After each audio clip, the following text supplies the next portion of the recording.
Përshëndetje miq dhe mirë se erdhët në studion e emisionit Pa Gjurmë. Jemi live këtu në Report TV, ku ditën e sotshme do të sjellim një histori të dhimbshme që vjen nga një fshat i Peqinit. Në fakt, vetëm përpara disa ditëve, një 49 vjeçare, nëna e 2 fëmijëve, na dërgoi një video prekse dhe kërkoi ndihmën e studios së emisionit Pa Gjurmë. Pikërisht Ornela Hoxha, së bashku me 2 fëmijët e mitur 12 dhe 10 vjeç, na ka dërguar një video që u ndua regjia të na ndihmojë dhe të na vendosi në këto momente. Faleminderit emisionit Pa Gjurmë, jemi donë në gjendje ekonomike. Pati mundësi, në ndihmoni. Emisioni Pa Gjurmë na boni një palë shtëpia. Nga momenti që na mbriti kjo video, ne telefonuam familjen e Ornela Hoxhës, folëm me këtë nën, por folëm dhe me bashortin e saj Gëzim Hoxha, 47 vjeçari, i cili tregoi kushtet e vështira në të cilën jetonte së bashku me bashkëshorten dhe 2 fëmijët e mitur. Dhe fatkeqësia më e madhe në këtë familje është se djali më i madh ka probleme të shëndetit mendor, pikërisht ai djalë me atë i cili qëndronte i heshtur në atë video dhe nuk foli, por dhe vetë Ornela, nëna e 2 fëmijëve, trajtohet me kemp. Kemi vendosur që ditën e sot me disa minuta nga programi studios emisionit Pa Gjurmë të flasim për këtë histori, të japim zë pikërisht saj nëne dhe atij babai, gjithnjë me shpresën për të ndihmuar. Për shkak të problemeve të shëndetit fizik, Ornela, së bashku me 2 fëmijët, nuk erdhi në Tiranë, por bashkëshorti i saj, Gëzim Hoxha, 47 vjeçari, ka ardhur dhe është me mua në studio dhe me njerë dua ta përshëndes. Përshëndetje dhe mirë se erdhe. Përshëndet. Kaq të vështira janë, Gëzim, kushtet në cilat jeton? Shumë vështira janë, ma shumë në kohën e dimrit, ma shumë me fikoj shtëpiat mrena, ka ngarësi murët, tani gjatë behaj ka ngarësi murët edhe pasi ftohë shpejt kalamajt dhe i voglin e ka me alergjik. Alergjik, është alergjik. Edhe herë një javë do të qojnë në Peqinë ose në Elbasan ke doktoresha Irena në Elbasan. Kështu keni jetuar gjithmonë që kur kanë ardhur fëmijët në jetë? Po, me këta kushtet, do kishë ku ta kohë ma para. Ju aktualisht ku jetoni? Ne jetojmë në Trash Peqinit. Sa largë është nga Peqini, nga qyteti? Na Peqini është gati gjysore me makinë. Gjysmore. Dua të pyes, jeni 47 vjeç dhe jeni martuar besoj përpara 13 viteve. Po. Keni qenë i ri. Mundësia për të punuar dhe për të bërë një jetesë jo të pasur, por një jetesë normale, të paktën kushtet minimale që një prind duhet ja sigurojë fëmijës kur sjell në jetë. Nuk keni mundur dot t'i siguroni? Nuk i kemi mundur dot se pasi se mua ashtu kishe si në ra i dispat, një grua të Trash e keqa, ajo na futin në burg për shembull. Pse ju keni qenë në burg? Edhe ka bërë 14-18 muaj burg. 14-18 muaj burg, ishe beqar më atëherë. Ju keni bërë 14 vite burg? Po, 14-18 muaj. Kjo nusë edhe vjera nëtën vjerin dhe na e si ullë qaj e dru dhe ti vjerin, vjesun jes, mi dhe që se dona në like puntime. Ta akuzuan për vrasje? Ma akuzuan për vrasje.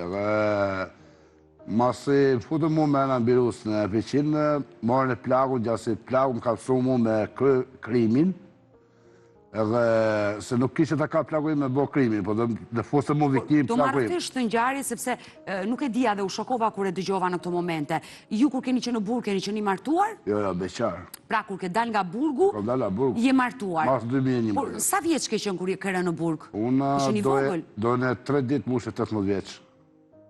Po 3 ditë mu majtë në birus në Peqinit, sa mbushe moshën 18 vjeç? Moshën 18 vjeç, pasën qunë në Elbasan. Dhe mori dënimi 14 vite burg? Po, mora 25, 25, 6 muaj 8 muaj, në 6 muaj 8 muaj, bora 4 muaj 8 muaj, pasa dola. Pra, ju jeni dënuar? Po. Ju nuk e pranoni krimin, por gjykata ju ka dënuar për këtë vrasje, me sa më kuptoj. Po. Mirë, i dashur Gëzim, do të vazhdojmë të qëndrojmë të dy së bashku në studio, por më lejo të jap një kronik i material që gazetari jon Mikele ka përgatitur enkas për fëmijët e tu, për kushtet e vështira që jetojnë 2 të mitur, të cilët janë të pafajshëm dhe asnjë fëmijë në botë nuk duhet të jetojë realisht në kushte kaq të vështira, ekstreme, të cilët nuk kanë ushqim, nuk kanë veshje, nuk kanë lodra, qoftë edhe shkollimin e tyre nuk e kanë të mjaftueshëm në këtë vend ku jetojnë dhe këto janë fatkeqësira për fëmijët të cilët janë të pafajshëm dhe mundësia nga ana e prindve nuk është që të krijojë kushtet për fëmijët. Por kush është historia e Ornela Hoxhës, kësaj nëne me 2 fëmijët e saj dhe me bashkëshortin gëzim, ndjekim të material dhe rikthehemi në studio për të dëgjuar rrëfimin e 47 vjeçarit nga Peqini, i cili tregoi në fillim se ka kryer dhe burg për vrasje, por ndjekim në fillim historinë.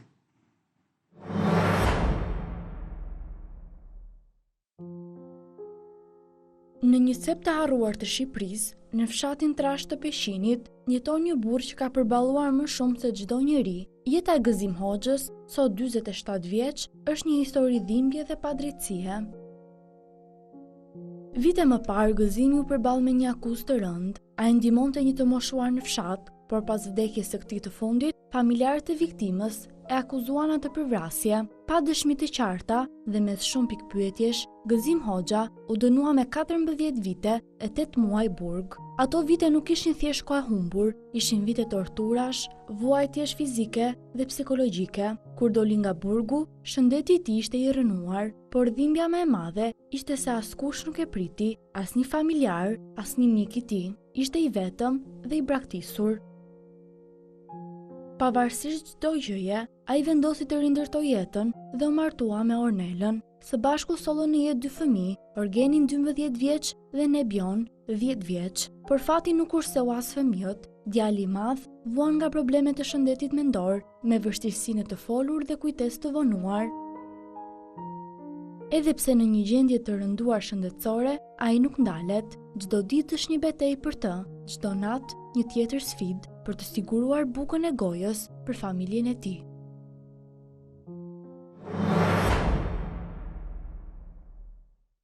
Kjo është historia që trajtojmë ditën e sotme dashurmiq, pikërisht do ja kushtojmë këtyre 2 fëmijë të mitur, gjithë me shpresën që zëri tyre do dëgjohet dhe do merret ndihma dhe ata të ndryshojnë kushtet në familjen ku jetojnë. I dashur Gëzim, dua ta nis me ngjarjen, me jetën tënde kur ti ishe për 3 ditë mbushe 18 vjeç, le të themi. Si ndodhi ngjarja? Do të çfarë lidhje kishit ju me personin që Asnjë s'kishim lidhje. jetonit në një fshat? Ishim në fshat të afër. Po, ishit fshinj. Po, unë ishe kalamon çaj dru të ti plakut. E ndihmoje. Ndihmoje, ai më drejtë se don. E në ligë puntime. Po pse duhanin e piheqin atë kohë? Po. Kaq Që 9 vjeç. si që 9 vjeç. Po. Ke pirë cigare që Ishte gjyshi non se pizë me çibuk dohon. dhe të mëson Edhe ty. shikoja si po gjithë gjatë po. Se gjithë ky gjë aty më ne provoj çibukun aty në mora dozën në një. Dhe shumë herët e ke nisur cigaren. Dhe kështu ti ndihmoje një të moshuar, mund ta përmendim mbiemrin e familjes, për kë familje bëhet fjalë? Nuk pas fa për mend fare. Okej, është drejta juaj. Ju ndihmonit një të moshuar dhe ai ju jepte një qese me duhan në këmbim të punës që Po, bëri. për punë si boja. Po, Dhe smi të plaku lek më shumë në Mardan. Një muaj e këta, mi të qesë dhe hanë në i ke punë time.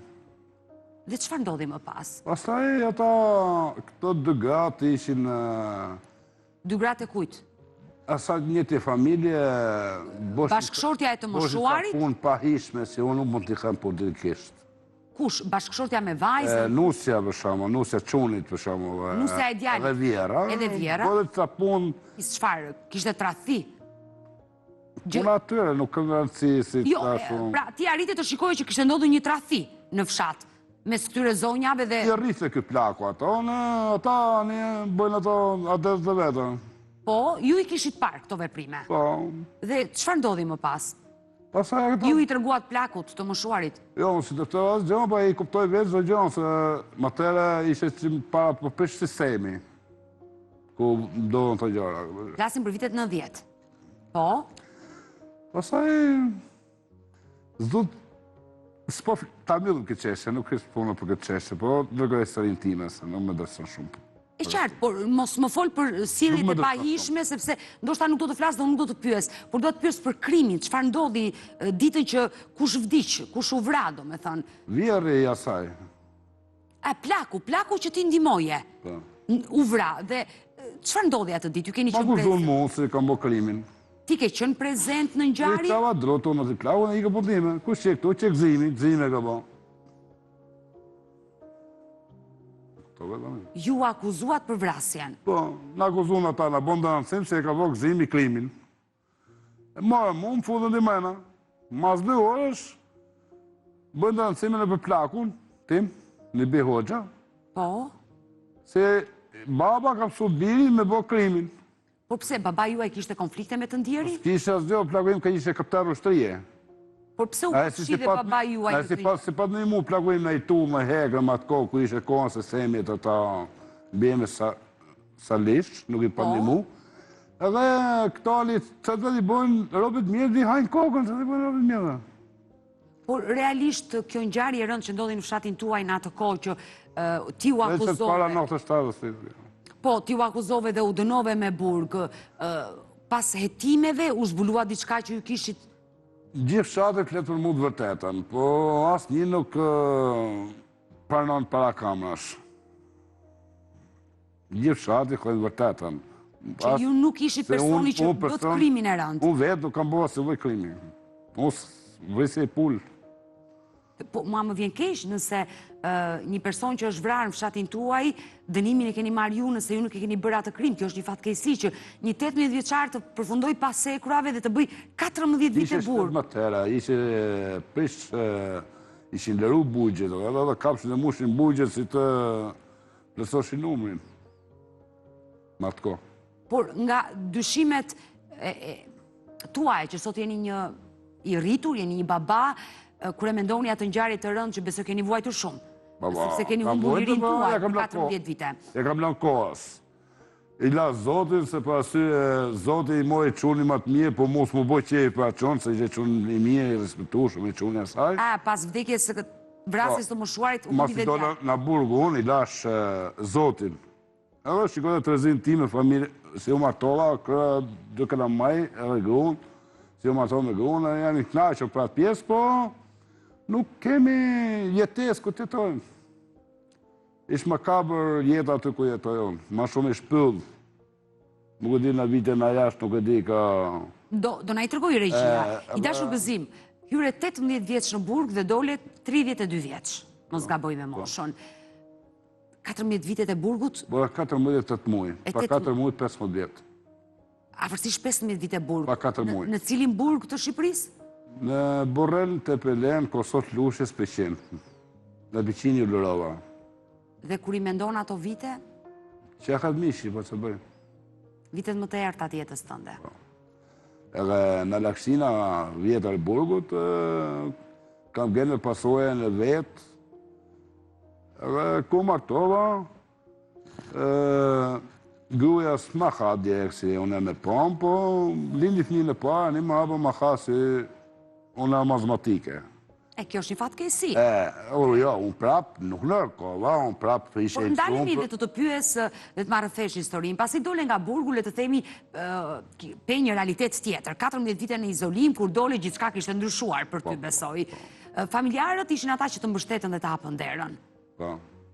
Babaj, nëna, motra, vëllezër të cilët ju keni. Babaj më la në 2005, 25 maj, 2005 më la, unë ishe akoma dhe mrena. Në burg, kur babaj... Pada mundësi ti dhe i gëzhve, më ka gërë pishmë për to jetën, po.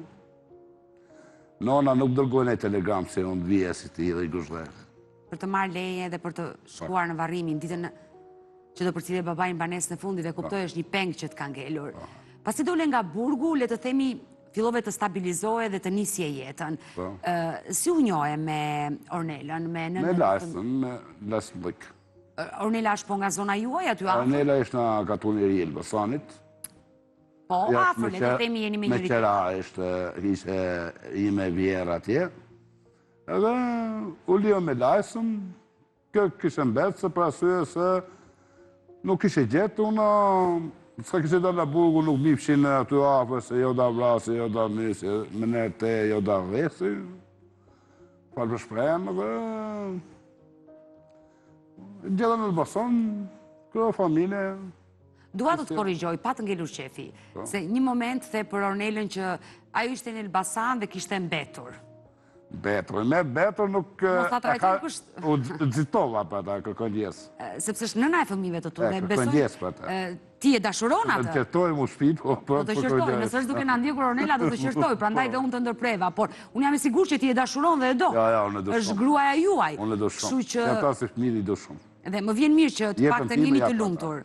Jeni të lumtur. Dhe nuk doja ta shprehje kështu për gruan tënde Ornelën që ishte e mbetur, sepse ndonjëherë fati nuk e kemi në dorë. Ja. Dhe gjërat janë të Fjala si për me do shkruara. të më shumë. Për me do të më shumë, Por kisha ai- ndër dhe veta. E qartë, por ajo u dashurua me ju dhe vendosi të martohej me ju. Po. Ju u martuat dhe vazhduat jetën tuaj në shestrash të Peqinit. Po, Kushtet kanë qenë të vështira që në fillim. që në fillim. I dashur Gëzim, në momentin që krijove familjen, pra më the që kushtet ishin jo të mira. Ti ke qenë një djalë i ri, 32-33 vjeç kur je martuar. Nuk mundet do të çaje, Ikja unë Greqi, qofte në emigracion të Ike në punoje. Greqi, vije, e i me shoqe e usunshi shpesh ka na maj shnote emra në për i dace, për të marrë informaci, ilace, vije, la ilacet, la e gjera tjera, si... Do u sheshe dhe më qa u sheshe, me fërmë shenë, nuk shë u sheshe dhe si unë. Pra, nuk mundi do t'ja dilje për të Ja, përballuar jetesën e shtrenjtë Ja, fort. me të gjitha dhe problemet që hase gjatë jetës. Ti jeton aktualisht vetëm me gruan dhe dy Edhe me fëmijët? gruan edhe dy fëmijët. Nëna? Kam nonën, o nona rri me ata si ka, rri Itali. Nëna rinë në Itali me djalin tjetër. po, me djalin Por tjetër. ndim nga vlezrit motrat? Pa, i vlla kam unën edhe nonën, zera, nuk do të dinë si janë gjalla, janë vdek, A ke kontakte me ata? fare. Por pse? Unë atyre ata hojnë kush shikoj të rafin e vetë. Jo, e qartë, e kuptoj. Çdo kush tani ka familjen e vet dhe kujdeset për fëmijët e vet, por Ku i marrën ata dhe thot, ti merë mu për lek. Unë ma për respekt, se të kam vlla, jo, merë për lek mu ti, mos merë rriq. As marrin, as i marrë. Unë i marrë në herë, po ku për teket, po edhe sa hapit. më vjen keq që s'ke kontakte me ata, por nga familja Ornelës keni ndihmë? Vjerën pa ata ona dhe pasi një vlak, jo, po e vlak ka i ke Itali, me gjithë ka marrën e familjen, ka i ka nejsh pa letra. E shikon jetën e vetë, edhe vjera mund diq. Ajo që të ndihmonte besoj. Si, e ma shumë e ndihmoheshim njëri tjetrin, ndihmoheshim me njëri tjetrin. E kuptoj. Pas vdekjes së vjerës, Se kishe TikTok aty, mille e grunë, merreshe me bujqësi. merreshim me bujqësi aty, po tani si u rritët çmime dhe gjëra, kështu i kam lënë batall. Të gjitha, tokat nuk i punon. Nuk i punoj se s'ma lëvëdis. I dashur Gëzim, me çfarë jetoni ju sot? Jeni në një shtëpi të rënuar, ja jemi duke e parë shtëpinë, regjia po na ndihmon vazhdimisht me këto xhirime që ju na i keni vënë dispozicion. Kjo është banesë e vjetër, banesa e prindërve të tu, Kjo besoj. është, nuk ishtë banesë e vjetër, kjo është gaze e mushtrije. Kjo këtu. E kam bo në videon, kjo gaze e mushtrije ka qenë. Dhe i ke këtu në banesë. Plaku, e si ka qenë punëtori i kësaj gazerme, Se ka qenë ushtarak, më si ka qenë ushtarak, më ka qenë kapter, Po, shteti e një ra këtë për në e se s'kishe që di, dhe në e si ishe punëtori i shtetit, Dhe i la këtë godin. I la këtë godin, mi faleku të... E kuptoj. Këtë godin ju e kthyet në shtëpi, por tu ka jetuar babai nëna juaj? Po, këtu kanë jetu, Pra kjo është shtëpia e ata kanë prindërve. rregulluar çik kështu atë shtëpinë. Ata kanë rregulluar çik kështu në ku argone gjeda i kishën më të ferra ku argone ku do na burgum. Sa ata se toshin asnjë këto, se vllai kishte i kaneja, plaka kishte i kaneja, Por pse kur ti dole nga burgu nuk të priti askush në shtëpi? asnjëri. Nuk ishte... E ku dole që dera burgut, asnjëri. Ka marrë vetë shtëpi. Dhe Me shtëpi... shapka ka marrë, duket kështu si pa besueshëm, po. Me shapka, gjatë behari, si ti behari, me këshpi. Dhe aty shtëpinë e gjetet... Ka një mu aja Momgjaja, lëmroj Borozena Italia, ka hajde, ka të vesh për turbin e fshatit, për pionin e fshatit. Herë dhe i, mori 2 muaj atje në Itali mu e i, u edhe punova atje 2 muaj unë, ma mitë kishe tërkit ki idea një hasmit, sa ke vlajot. Por pse, thuaj? Se në trajtot e keq, ke pasështi dhe nuk trajtot e si vla, Në çfarë? trajtot e më shumë si hamal. Punosh dhe në 12 natës atje me atë në për shpia, se me shpia të vjetra kjo një kënë të reja. I ndërton. Edhe nuk paguaj me atë shmim, si paguaj të punëtorët e vetë. Ty të paguante më pak? Paguaj dhe më pak, ku i kam përmeni, jo bukën e, jo keflet, hoteli, jo, do të pagu sherane, gjera tjera. Ma mirë punoj me të huin e zoti përmendu, sa ke joti.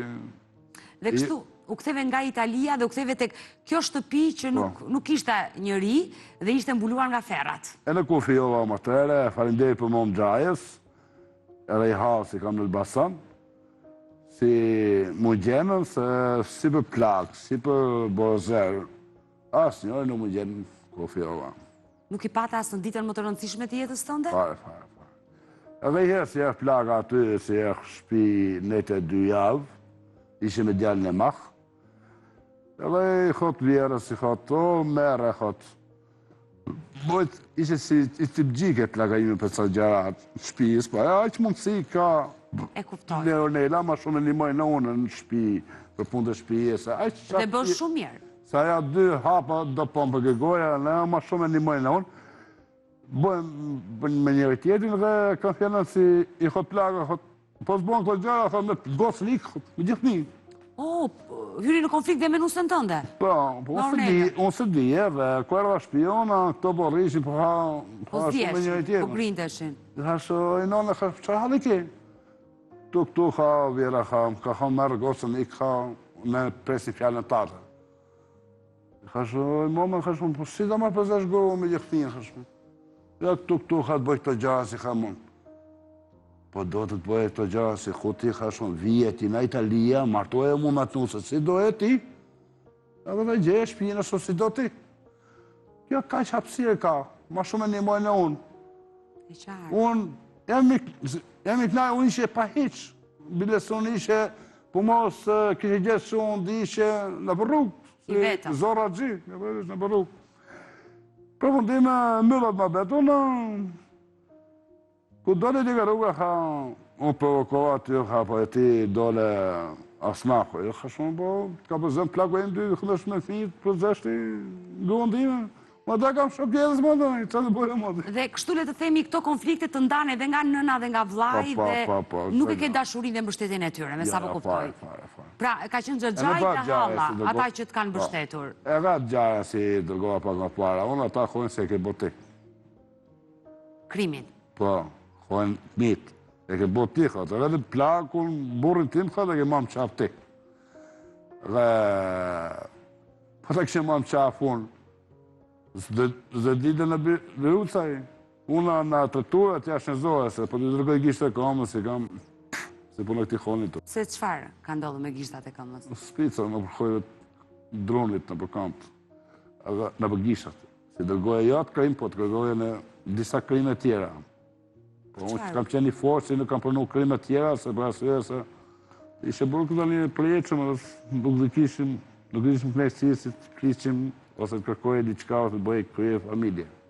Se qëfar, ti ke qenë pjesë edhe ngjarjeve të tjera? Jo, më boshin tortura si nuk parnoja se s'kishe bëjë gjanë. Në Biruc. Në Biruc, policia ka bërë tortura që të dërgoje për krimin dhe prandaj edhe...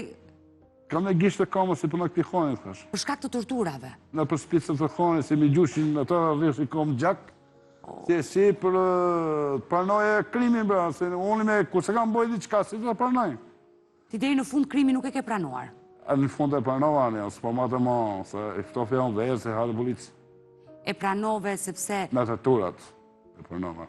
Se sot e ke kryer atë dënim, po, ti e ke bërë vitet e burgut, le të flasim hapur i dashur gëzim, fundja kjo është jeta, fatkeqësisht, një moment dopsie të bën të gabosh rënd dhe të përfundosh pas sekurave. Po të kemë gabu, e kam bo. Po ku s'kam bo gjonë të duke. Pra, ju e pranuat krimin për shkak të torturave? Në torturat. Jo se ti ishe pjesë ati krimi? Kam gjithë të thopë kështë në kamës, zotë i dërgoj, po deshe i dërgoj. E qartë, jo, të kuptoj. Por... Donë kollë është i presë. Më vjen keq, sinqerisht më vjen keq që dëgjoj të tilla histori. Torturat ashtu ishin dhe 2000, mas 2000 e një dëshun, një avokati poble në këte, u dëshun zëgjon e ligjes, ke përësh. Por ndalemi tek jeta për jashtë dhe mos ta kujtojmë atë jetën e burgut që është e dhimbshme për ty. Dhe sinqerisht u preka sot gëzim, sepse e nisa emisioni... Këta nuk ishë puna se po të shpik. Unë e besoj që janë ngjarje të vërteta, sepse... Në ndosi dhe djenë. çdo person që vjen dhe tregon një histori, e besoj që janë të vërteta. I dashur Gëzim, unë nisa emisionin me mendjen time një histori të 2 fëmijëve të vegjël që kanë nevojë për ndihmë dhe do ngrija zërin për të ndihmuar ata fëmijë dhe do ta bëj këtë gjë. Por gjatë bisedës ju më treguat shumë episode dhe më treguat një jetë të vështirë. Përpos burgut, vrasis që ndodhin atë kohë, të braktisin nëna dhe vllai, i vetëm, ke vuajtur. Derisa ke gjetur bashkëshortën dhe krijove familjen tënde. E me vetë jam i smuar tani me këtë kohë si klasë, vujna lakshina vjetër dhe... E burgut. Në herë ku nëzhem, në herë si kam drejt për shamu, për moment nëzhem, me bi goditje këtu, në pa frem për 5 minuta, dhe vëllë vizitova ke doktore, gjithë kemi atë, pa ikë se s'kej gjithë. Uroj që të mos kesh probleme me shëndet. Ka fjallën si jam me këto shpia, nuk jetot. Por ndalemi të kjetesa jote me Ornelën, 13 vite që jeton me Ornelën, dhe ke si një jetë 2 fëmijë. Jetoni me çfarë? Me borgje me motën. Me borgje? Me borgje. Kam i gjafë atje në shes për qinjë tona, i herë mujtë, i apim lekë. Gjysë më dhive Nela, gjysë më dhive unë, se kam i makinë të vogël, nuk di se të ka... Po? E ka marrë me banga, ta vetëm se bede si i qoj natën në Peqini, në Elbasan. Punon taksixhi? Kusmo, me dzes. Se kështu me ligjeres nuk e kemi, po me dzes, besoj gjemë e kohera bukë. E ka i qikë me makinë nuk te, i qikë roje natën, se punoj ke Asan Karaj, shes me 7.000 lekë natën. Bravo, e kuptoj. Punon dhe natën? Punoj natën në ditën me makinë. Për siguruar ushimin? Me kërruj ushim për shumë, si këllëmën mos njënë atë si s'kam që të hanë. Por, Ornela trajtojt me kem dhe merë një shumë, sa merë? Nela merë 160.000 lekë. Të vjetra? Vjetra. Që ato nuk dalin asë vetëm për ilaçë? Ato si dalin për ilaçë asaj. Ajo dhe sa të klecoj mujnë, nëna me atë, kam shnu daqë në shes, ke i farmaci, edhe në bishim. Ke bishim kam e 260, ke në shes e kam 200.000 lekë. Borgjë? Borgjë, që nuk i kam lagë. Ilaçe, pra ke gjelur, ti të kesh lekë borgjë për ilaçe, se s'mundesh do të blesh ilaçe që janë më të domosdoshme. Jo. Për njeriun dhe... Dhe farmaci tani se vjen zorë vetë prapë ke i se i thot bjetë parat, ja dytat. Logikisht, po. Gëzim, por djali qëfar kaq? A i madhe i vjen kujtesa me vones. I qeshe qova ke në Elbasan, qova në Tiranë. Është djali madhe është a i me bluzë blu. Dhe që nga të dy janë të bukur. Të dy janë të bukur, po a i flet gjysma fjallë, ishtë klas 6. Shko në shkollë? Shko në shkollë, po nuk mëson. Keni mundur do të me një logoped të bëni një vizit për djalin? Me mjek? Kam bo vizit këtë djalin, kam qunë në Tiranë, ka doktoresh atje. I bo truj dhe katë maga, i bo dhe katë vogël, po di vija shavash, zhvillimi do vi gradualisht. Zhvillimi kalamonit, nuk ka nevoj për dërhyrje, ishtë në tëra zotit. Por me mësime si është? Me mësimet në 0 me bishtë. 0. Nuk mëson. Ase ka qefnis. Por djali vogël? Telefoni bë spektakl, por kështu... Fëmijet e sotëm... I kam blej telefon për të mësu gjangë kështu, e i to dita të rritë telefon. Po djali vogël, mëson? Djali vogël falë sotin nuk asë nëjë problemi. Jo, kjo vetëm se është allergjik, por vetëm kështu... Hiperaktiv. Kështu... Mëson, e kështu për shumë zime gjera kështu t'i kanë përgjigjet. Po për letë zonë nuk di. Se nuk i mësojnë shumë edhe mësusët tona atje, ato mësusët tona edhe jo, mësimi bëjnë e të rrë, dhe ne i gjenë në përshim të jere, marrë të pësot. Kjo është fatkesis. Ma shumë rrinë për telefona, sa ma e rogën këtë. Ndërko, ju së bashku me bashorten, me Ornelën. Ornela më sa... E ato divanës, ishine aty, i kam me të falme. Të gjitha besoj gjërat që kene po në banjës gjërat që kam shpi me tizore, me ta qajanë, janë gjërat të falme. Do t'i heshti divanë dhe vjetra, dhe t'i marrun. E vjen makinë lartë, i që këshpia. Të kuptoj dhe të besoj. E tapeta gjëra kështu. Çdo kush që të fali, i ka mos të tapeta shpi. Dhe shkon një lajtë të tapeta, i shtre atyre, po e qmende zezë, në ma shumë ato...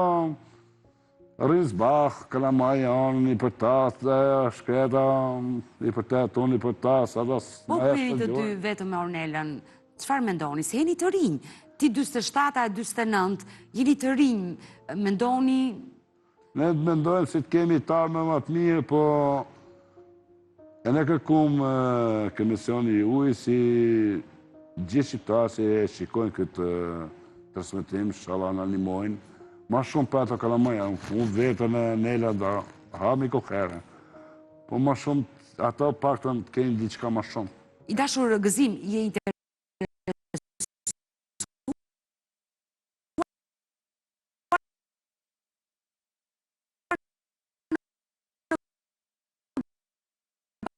bashkin e vëndit ke kërkuar në ndim? Po, kryetari, çdo gjë, i kam kërkuar në shtëpi, ose një shtëpi për çatia, ose për mure si janë qanë, me në përmena shtëpisë, Po, dhe çfarë kanë thënë? kurendet janë në qutë, i ke frikë me Kalamajja kërë i ke mure kurendet në për qutë. Ata kanë se ne nuk kemi fonde he për herën. I kam që x person tjetër, se s'po të bojt për ashtu se ti të preshti, kam që x person tjetër, a i ka thonë si në ndodja bojmë, para votimesh, një qesha të jenë zërë, a i më ka mu, nuk kemi fonde. Votimet mbaruan? Jo, para votimesh. E pra, para votimeve. Nuk kemi fonde. I shkujda prap, a i ata nuk kemë bërgjigje fare, a zoda din, ke punohët, në bëj vetë. E qartë që ti do punosh, dhe ti po punon. Po punon dhe natën edhe ditën, po i bën 2 punë, por të ardhua që ti siguron, janë të pamjaftueshme për të rregulluar të banesë, që më lejo të bëj dhe unë thirrje bashkisë së qytetit ku ju jetoni, të Peqinit, nëse janë duke na ndjekur për të marrë masa dhe për të ndihmuar Gëzim Hoxhën dhe mbi të gjitha bashorten e tij të sëmur dhe 2 fëmijë të mitur, që njëri prej tyre është i sëmur, ka probleme me shëndetin e tij dhe të mendosh që 2 fëmijë të mitur jetojnë në këto kushte dhe unë jam prekur nga ajo video ku djali më i vogël tha më ndihmoni, emisioni pa i gjurëm. I dashur Gëzim, ti ka ardhur në këtë studio për të kërkuar ndihmë, dhe pse nga biseda në bisedë tregove jetën tënde, dashur apo dashur, tregove gjithë jetën tënde, nga mosha 18 vjeç dhe deri më sot. U çlirova disi. U çlirove? Disi. Më vjen mirë nëse kjo bisedë, kjo njeriu do të flet me dikën, po me thon vërtetën, jo më gënjesh. Sigurisht, më vjen mirë nëse kjo bisedë të ka çliruar dhe të bën të ndihesh më mirë, ndihem dhe unë mirë, nëse... I bosh lejke ka, mo, ja fliu disi. Ska njeri po... Unë do ta mbyllim me një mesazh që drejtohesh gjithë shqiptarëve që janë duke na ndjekur, të cilët mund të jenë prekur nga kjo histori dhe kërkojnë të ndihmojnë, por përpara se ta bësh këtë gjë, a dëshiron ti që numrin tënd të celularit ta bësh publik? Po. Sepse çdo kush që është duke na ndjekur mund të telefonojë direkt ty dhe ndihmesën ta bëj direkt tek ty dhe mos të bëjmë telefonin e prishur të na marrin ne dhe ne t'ju marrim juve. Atëherë kush është numri juaj i telefonit? Sepse në këto momente edhe regjia do ta nxjerrë me titra numrin e telefonit. 068 Po, 068 87 87 45 45 610. Atëherë kushdo që është prekur nga historia e Gëzim Hoxhës, mund ta telefonojë në numrin e tij të telefonit 068 87 45 610, numër celulari që do përgjigjet vetë Gëzim Hoxha, e keni të shënuar edhe me titra poshtë ekranit tuaj. Atëherë mesazhi që do përcjellni. Faleminderit juve rrahpar, emisionit juaj. Edhe faleminderit gjithë shqiptarë, kush e ka dëgjuar këtë video, na vendorën zemrën në ndihmojnë vetë për të fëmijë. Dhe uroj që edhe bashkia të reagojë dhe shumë qytetarë të ndihmojnë dhe të paktën kjo banesë të ndryshojë fytyrën e saj ku fëmijët jenë të lumtur, të ketë ngjyra në atë shtëpi. Për atë më shumë, as për gjë tjetër, nuk kam peshmë, vetëm Kalamajt janë peshmosit. Tjeni dikushi për vend e vetë. Se gjithë të vidje si bojën si njësk në për televizionet, ata hojnë si në qeshi shokët muhët, se i bënë të këto vidje. Kulizohen, e kuptoj. Kulizohen vetë. E kuptoj qartë. Mirë, Gëzim, u preka nga historia juaj, ne do betimi bashkë në kontakt. Uroj të bëhet me mirat. Falenderoj që të pata në studio. Falenderit juve, falenderit gjithë stafit juve. Mirë. Falenderit televizionit. Me historinë e Gëzim Hoxhës dashumishe, kemi ardhur në fund të kësaj pjese të parë, do të kalojmë në reklama, do rikthehemi sërish bashkë.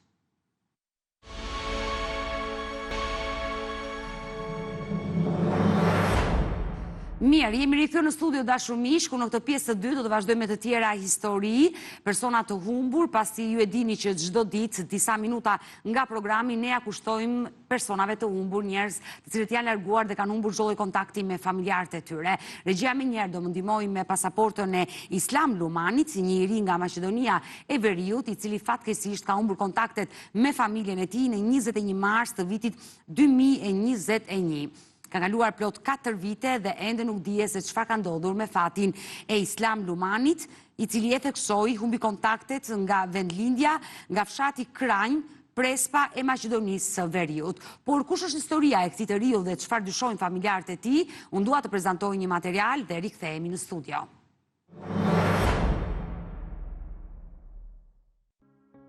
Ky është i riu nga fshati Kranj i Prespës së Maqedonisë së Veriut, që rezultoni humbur që prej datës 21 mars të vitit 2021. Dhembja dhe pikëllimi kanë pllakosur në familje që prej ditës kur Islam Lumani humbi gjurmët. Ai tha të atit se do të dilte për punë, ndërsa vendi ishte mbuluar nga dëbora e dendur. Gjurmët treguan se ai ka shkuar në kampin e Kranjës, aty ku edhe u gjet vetura e tij e parkuar edhe me çelsin brenda. Abe tha bera një banjë, tha po rrymë nuk u ka dhe shumë keq janë. Edhe më drejt mua më tha nemi pak qelsa të kere se më duhen, i thash ku do shkosh në këtë kohë, s'ben koha. Pra koha ka qenë shumë kishte borë, shumë e keqe, ka pasur po. Abe pak më duhen, tha. Edhe ja dha shumë qelsa. Por nuk u tregoj se ku do shkonte. Jo, nuk tregojti. Ka qenë në një humor të mirë. Ju se keni kuptuar diçka tek djalja të mëngjes, po? Edhe nuk e ndjeva fare kur doli, e mori qeren, ki shkuar deri diku për një periudhë për një 5 minutave ish kthyer prapë në shtëpi. Kish hyrë në shtëpi, kish marrë diçka edhe ish larguar. Prapë në dalje të fshatit. Prapë në dalje, po kësaj radhe shkojnë në kampin poshtë ku ishte edhe gjendur edhe qerja, mentojmë ne. Se makina është gjetur, Po edhe qelzat aty ishin në makinë që se kishte traditët i linte qelzat në qere. Kur do ere kyçte mbyllte qeren edhe i mirte qelzat me vete. Baba i Islamit, Naseri, thot se recepcionisti e kishte parë aty rreth orës 10:30 deri në orën 11, ndërsa pasi kishte parkuar, kishte qëndruar për afro 20 minuta brenda në makinë. U zbuluan disa gjurmë në dëbor në parkingun ku ai kishte qëndruar, drejtimi të cilëve tregonin vazhdimin deri tek anijeta ankoruara në breg të liçenit. Gjurmë të cilat dyshohet se mund t'i përkisnin Islamit. As ekipet e kërkim shpëtimit në liçenin e Prespës nuk kanë gjetur asgjë, qoftë edhe një shenjë të vetme. Po ma poshtë, rera ku është të dukshin. Do me thënë kish bore dhe kishte një gjurmë që personalisht dyshoj se gjurma është mja e madhe edhe apat janë të mëdhenjë. Që mund të jenë të djalit, të Islamit. Po prap dyshimi ishte aty edhe jo është aty, jo s'është aty. Fillum, shkum pas gjurmës, duol dhe ato anijet ku dilnjën atje. Banorët e Prespës prej ditësh bën kërkime në liçen, në mal, në përkampe e në rrethin, por nuk zbuluan asgjë. 8 ditë me radhë banorët dhe policia e vendit bën kërkime, të cilat ushtrinë në një terren të gjerë, ndërsa u përdor edhe një qeni specializuar për gjetjen e trupave, ndërsa 3 ditë me radhë, ekipi i polumbarëve nga Shkupi dhe Ohri qëndruan në ujë, por që prej 21 marsit e deri më tani nuk është zbuluar asnjë dhënë. Kjo është historia e Islam Lumani, dashumish 30 vjeçari nga Prespa e Maqedonisë së Veriut që ka humbur fatkeqësisht kontaktet me familjen e tij në 21 mars të vitit 2021. I riu doli me makinën e tij, në fakt makina u gjet në dalje të fshatit të tij, të fshatit Kranj, por i riu ende nuk është gjetur dhe nuk dihet se çfarë ka ndodhur me fatin e Islam Lumanit. Kushdo që e njeh këtë histori, kushdo që e ka parë 30 vjeçarin nga Prespa e Maqedonisë së Veriut, qoftë anonim, të lidhet me studion e Mësonit pa gjurmë, vazhdimisht i jap kontaktet tona, ne kemi 2 numra në dispozicion, një numër fiks dhe një numër celular që ndodhet poshtë ekranit tuaj, por ju mund të na shkruani dhe në faqen tonë të Facebookut Pa Gjurmë Report TV. Nga fotoja e Islam Lumani do të kalojë në një tjetër histori, do të zhvendosemi në qytetin e Vlorës, do të jemi në kërkim të Ermal Ngucaj, një 44 vjeçar që humbi kontaktet me familjen e tij në 12 tetor të vitit 2020 nga Lepenica e Vlorës. Kanë kaluar plot 5 vite dhe ende familjarët nuk kanë zbuluar asnjë gjurmëjete për Ermal Ngucaj. Por çfarë ndodhi ditën kur Ermali u largua nga shtëpia dhe çfarë tha në telefonatën e fundit? Ndjekim këtë material dhe rikthehemi.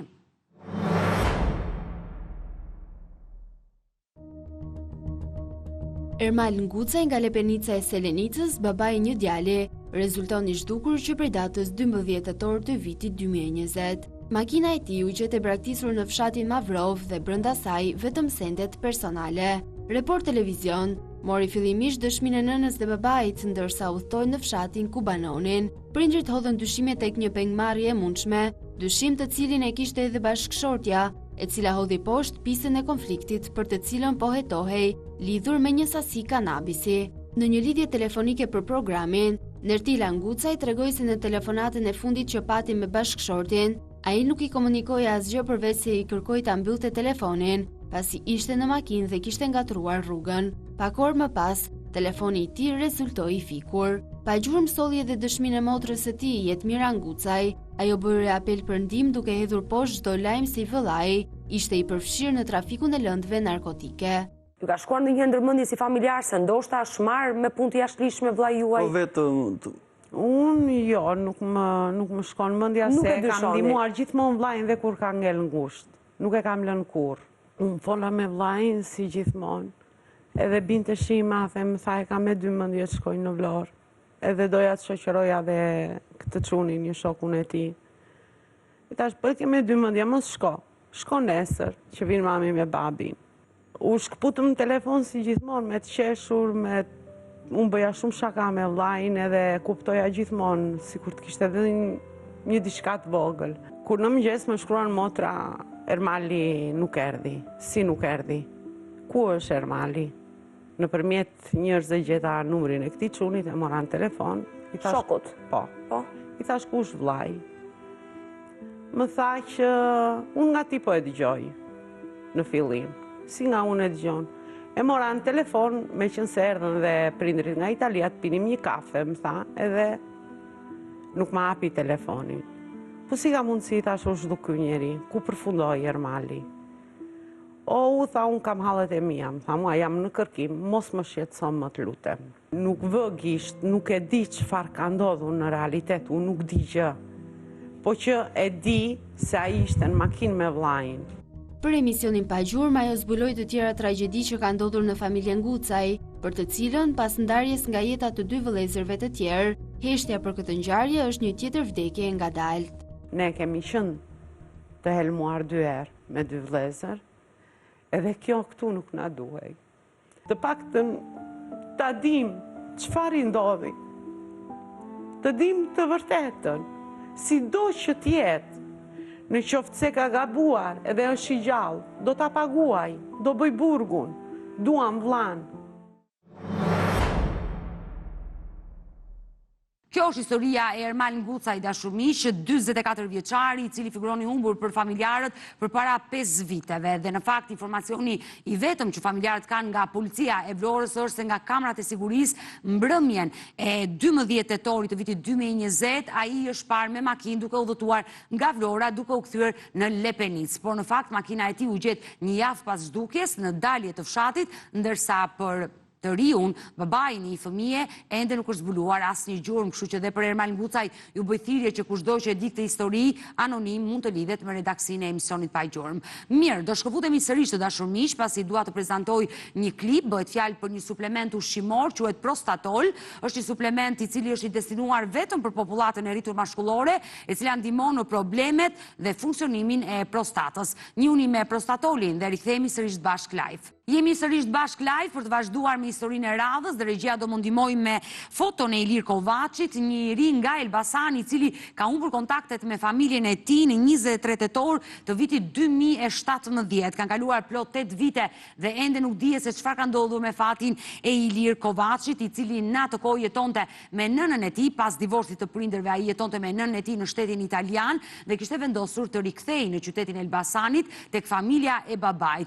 Pas disa konflikteve që pati me gjyshen dhe gjyshin, përfundoi në rrugë i vetëm, duke humbur telefonin dhe kështu humbi dhe kontaktet me nënën e tij. Dhe pse nëna e tij ka bërë denoncim në policinë italiane, në policinë shqiptare këtu në Tiranë, ende nuk është zbuluar asgjë për fatin e Ilir Kovacit. Por kush është historia? Për të mësuar dhe ne më shumë detaje, ndjekim të material dhe rikthehemi.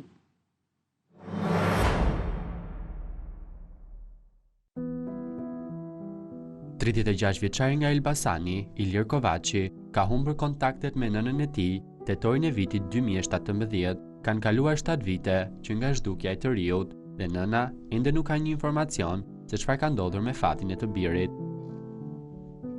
Nënë e birë ishin shpërngulur në Itali për një jetë më të mirë. Në vitin 1995, Elida ishte ndarë nga bashkëshorti i saj, Aleksandri, pavarësisht prej precive që kishin kaluar së bashku, një histori dashurie mes një vajze jetime dhe një djali me ngjyrë, ku prindërit e këtij të fundit nuk ishin dakord. Ata u bën prindër të një djali në vitin 1988, por disa vite më vonë, ata i dhanë fund martesës së tyre.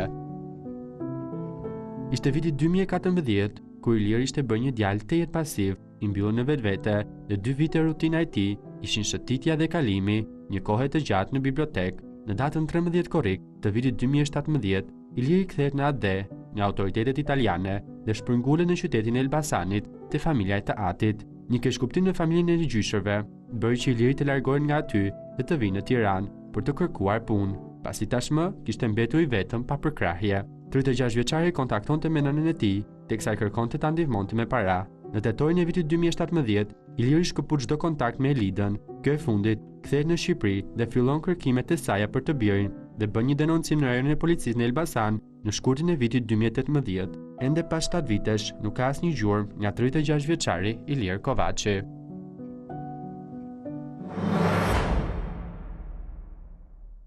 Kjo është historia e Ilir Kovaçi, dashurmiq, i cili ka qenë vetëm 28 vjeç kur humbi kontaktet me familjen e tij këtu nga kryeqyteti. Sot, nëse është ndoshta mirë dhe ndodhet diku, i bie të jetë diku 36 vjeç, pasi kanë kaluar 8 vite nga momenti që telefoni i tij rezultoi i fikur dhe ka qenë data 23 tetor viti 2017, kur nëna foli për herë të fundit me djalin e saj dhe ai ka deklaruar se ndodhej në kryeqytet. Ju bethirje edhe për Ilir Kovaçin, kushdo që ka informacion mund të na kontaktojë, pasi ende rezulton ky ri i humbur.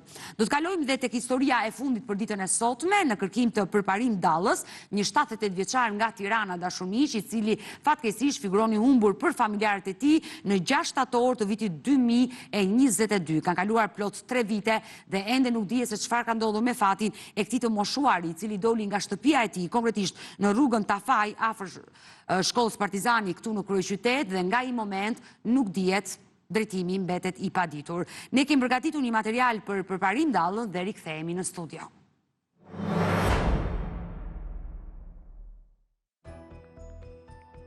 Një 78 vjeçar rezulton i humbur që prej datës 6 shtator të vitit 2022. Përparim dalla u largua nga banesa në Tiranë pranë shkollës Partizani në mesditë, ndërsa të vëllait i bëri me shenjë se do të kthehej shpejt. I moshuari kishte probleme me dëgjimin dhe të folurin që në lindje. Deri pa kohë më parë jetonte me nënën dhe motrën, kur e ëma ndërroi jetë dhe motra emigroi drejt SBA-ve. 78 vjeçari i sëmur mbeti vetëm dhe jo në pak rast u bë prej vjedhjeve dhe shfrytëzimit përpara. Duke përfituar nga gjendja e tij shëndetësore, 3 të rinj të komunitetit të rom e shfrytëzonin rrugëve të kryeqytetit për të mbledhur kanaçe dhe me anë të mashtrimit i merrnin madje edhe pensionin. Jo rrallëherë të afërm të përparimit, i janë drejtuar komisariatit të policisë, pasi përparimi vitet e fundit largohej shpesh nga shtëpia dhe qëndronte me ditë të tëra jashtë. Shuma që 78 vjeçarit i është vjedhur arrin vlerën e 10.000 eurove, ndërsa sot ai rezulton i humbur. Ish antar i dëshmitarëve të Jehovait, i moshuari hoqi dorë prej tyre në periudhën e pandemisë. Pas largimit nga ky sekt, ai mori një tjetër drejtim. Pas denoncimit të bërë në komisariat për humbjen e përparimit, ende policia nuk ka marrë në pyetje personat për të cilët familjarët dyshojnë, persona me të cilët ai shoqëroi vazhdimisht kohët e fundit. Ende pa konsumuar drekën e së dielës, ai doli nga banesa mesditën e 6 shtatorit dhe nuk u kthye më. Një muaj më pas, dikush pretendon se e ka parë në zonën e Tufinës në Tiranë, por pas kërkimeve bërë nga të afërmit e tij, nuk është gjetur asnjë gjurmë.